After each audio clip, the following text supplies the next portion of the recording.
Olá, irmãos, tudo bem com vocês? Estou aqui hoje para contar mais uma história.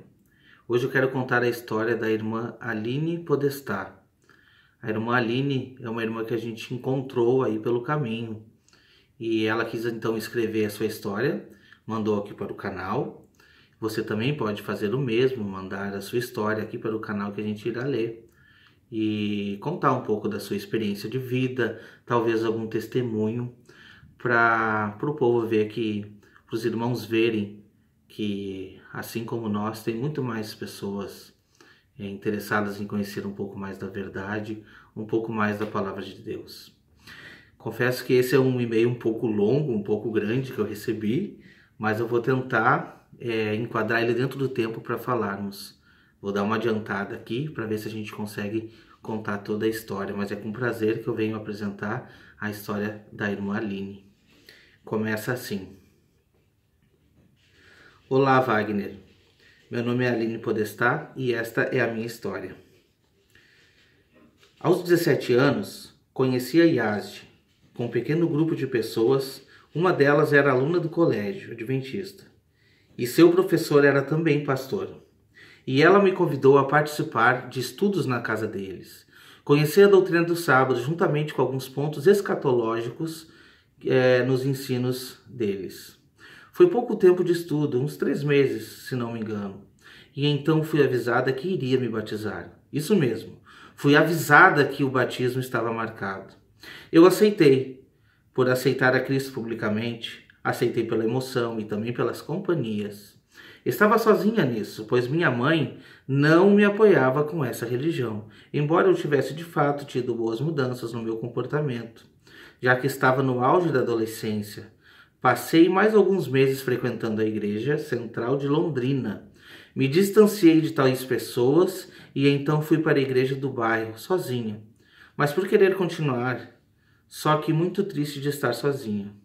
Lá passei mais um ano, frequentava cultos, participava das atividades e seguia as doutrinas. Fiz muitos amigos por lá, os que me acompanhavam nos cultos e também nas baladas. Sim, íamos a baladas após o pôr do sol aos sábados e também beber pelas ruas da cidade. Depois comecei a trabalhar numa ONG. Fiquei uns meses ainda na igreja e por não conseguir mais deixar de ir aos sábados trabalhar, resolvi deixar a religião. Olha, uma observação, por incrível que pareça, desde o dia que conheci a religião, não tinha ouvido falar em Ellen White. Talvez por distração, mas jamais ouvi falar dela. Enfim, aos 20 anos conheci meu esposo, neste mesmo trabalho que eu estava. Casei aos 21 e ele era da Assembleia de Deus. Passei muito tempo tentando mostrar a ele as verdades que sabia através da religião adventista. Cheguei a ligar na Central de Londrina e pedir um estudo do pastor Luiz Gonçalves em DVD que ele havia feito na época. Tentei mostrar várias vezes para o meu esposo e ele dormia logo no primeiro vídeo. Foram várias tentativas, então tive minha filha 3 anos depois de casada, e quando ela tinha 2 anos e meio, teve um AVC. Aquilo me derrubou emocionalmente, e eu decidi que precisava voltar e buscar a Deus, achando que o encontraria num templo de pedra. Assim como eu, a maioria das pessoas pensam. A maioria das pessoas pensam.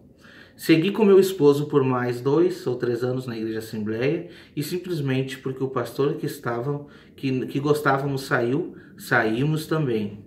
O tempo passou e uma amiga vizinha do condomínio onde morava havia voltado para Yazdi, pois também havia frequentado lá sua adolescência e sempre comentávamos sobre as tais verdades que aprendemos lá. E dizíamos que era a Igreja de Cristo, a remanescente, a verdadeira. Sempre me convidava, mas eu nunca ia. Depois de muitos anos, ela me convidou, e então para fazermos um pequeno grupo na casa da irmã dela. Foi onde aceitei novamente retornar, também na intenção de levar o meu esposo. Embora ele trabalhasse nas sextas-feiras à noite, que era quando fazíamos estudos, ele ia muito raramente quando dava. Comecei novamente a guardar o sábado e aos poucos ia à igreja. Não era muito fácil, pois já estava com outro filho e não gostava de fazer as coisas sem a companhia do meu esposo.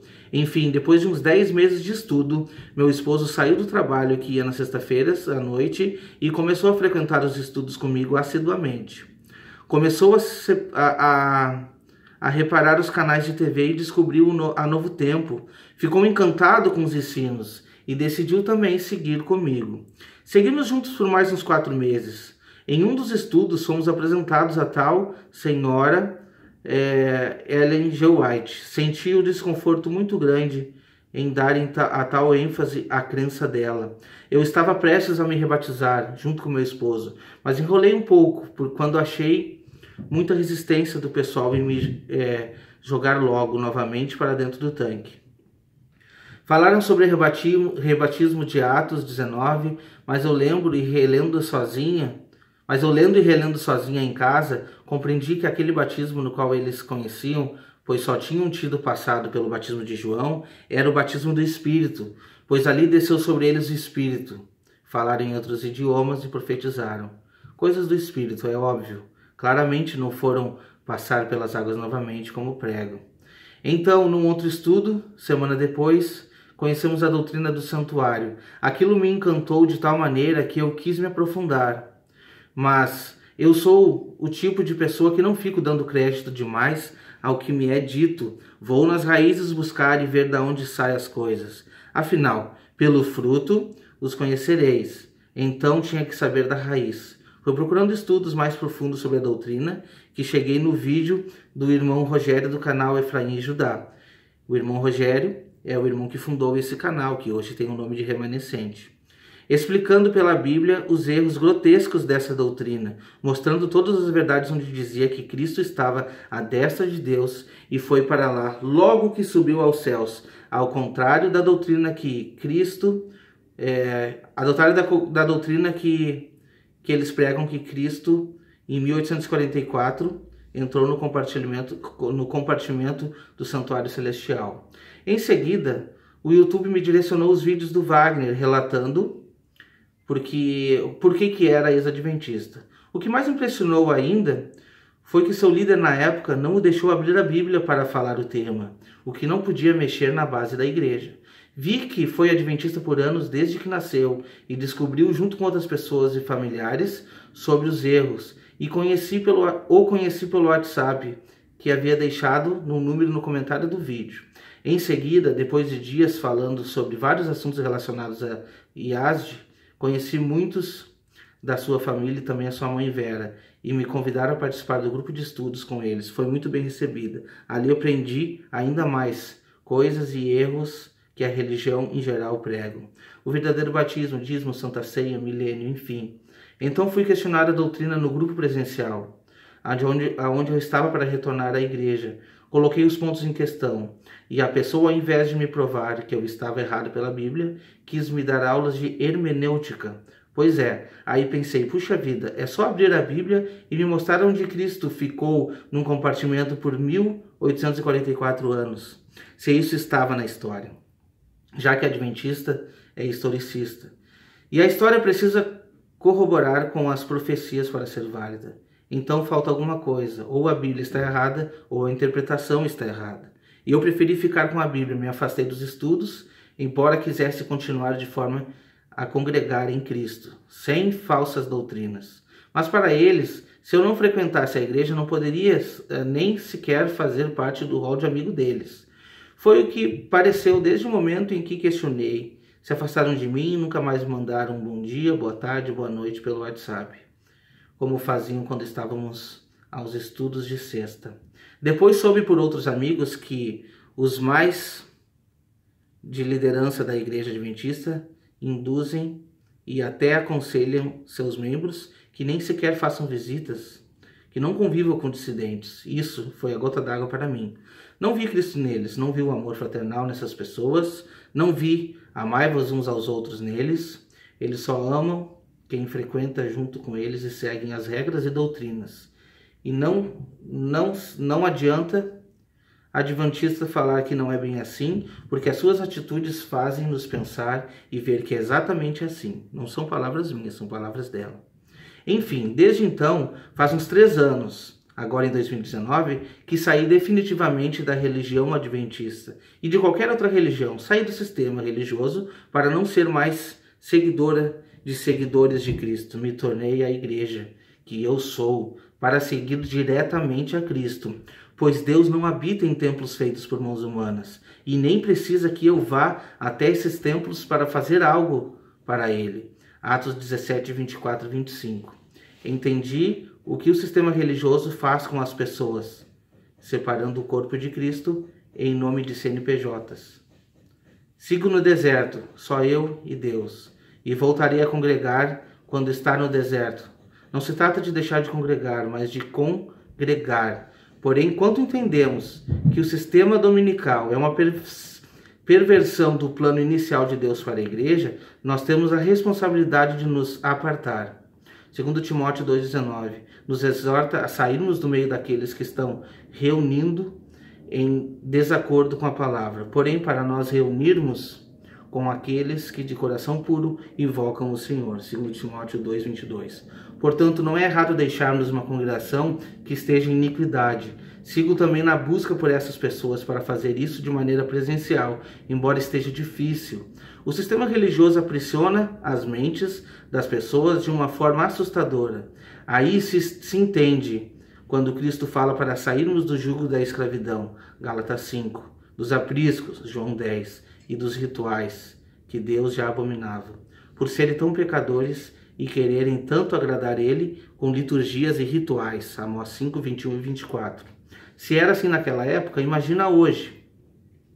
Então, este é o meu testemunho. Livre da escravidão religiosa, eu vejo pessoas indo aos templos porque tem que ir. Acham que Deus vai olhar se ela se levanta num dia de sábado ou qualquer dia para ir praticar rituais. Essas são as pessoas que mais se esquecem que Cristo pediu para que fazendo aos outros faz a Ele.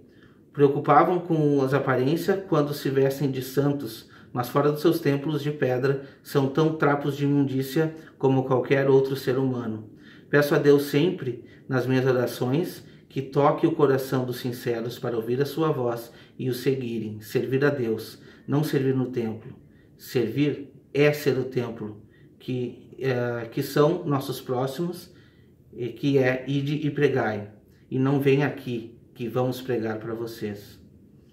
Que nosso eterno Pai Celestial venha abrir nossos olhos e abençoar o canal remanescente, o qual ajudei no nome, né, Wagner, diz ela. Que os testemunhos dito aqui venham ajudar, que muitas pessoas, através disso, caiam dos olhos as escamas dos irmãos de coração sincero. É o desejo do fundo da minha alma. Um abraço a todos e em especial à família do Wagner. Assinado Aline Podestá. Então, eu me lembro exatamente do momento em que a Aline me procurou, fez esse contato no WhatsApp. A gente teve o prazer de estudar há algum tempo. E eu lembro dela vivenciar exatamente nesse momento essa história aqui. Graças a Deus ela conseguiu dar ouvido e conseguiu ver com seus próprios olhos o que estava passando por diante dela, né? A Aline também ajudou no nome do canal. Na verdade, foi ela que escolheu o nome. Eu fiz um vídeo e pedi que as pessoas ajudassem e ela escolheu o nome, Remanescente. Eu estava em outro canal, agora estou nesse, mas o nome veio junto para cá. A gente trocou de Efraim e Judá para Remanescente. Muito em função do nome que ela escolheu, ajudou muito. Então, irmãos, essa é mais uma história. Tá? Acredito que sim, muitos que saem do sistema ficam um pouco de mágoa por tudo que o sistema faz, não por causa das pessoas. Todas as igrejas têm pessoas sinceras e Deus é que sonda os corações, Ele conhece os corações das pessoas. Infelizmente, dentro do sistema é muito difícil de que a gente consiga pregar, muito difícil da pessoa escutar alguma coisa diferente do que é pregado lá dentro. Infelizmente. Mas você que está buscando, você que está se entregando de todo o coração, saiba que essa sabedoria Deus o dá. Basta você pedir, basta você se entregar e basta você querer aceitar e ouvir. Não somos aqui mais sábios que ninguém. Somos apenas pessoas interessadas em buscar a verdade. Então essa é a história da Aline, né? Esse vídeo já ficou um pouco longo, então eu vou ter que encerrar aqui, mas eu espero que Deus te abençoe. Pode deixar aqui também o seu comentário, pode deixar aqui também a sua história, tá bom? Deus o abençoe, até o próximo vídeo.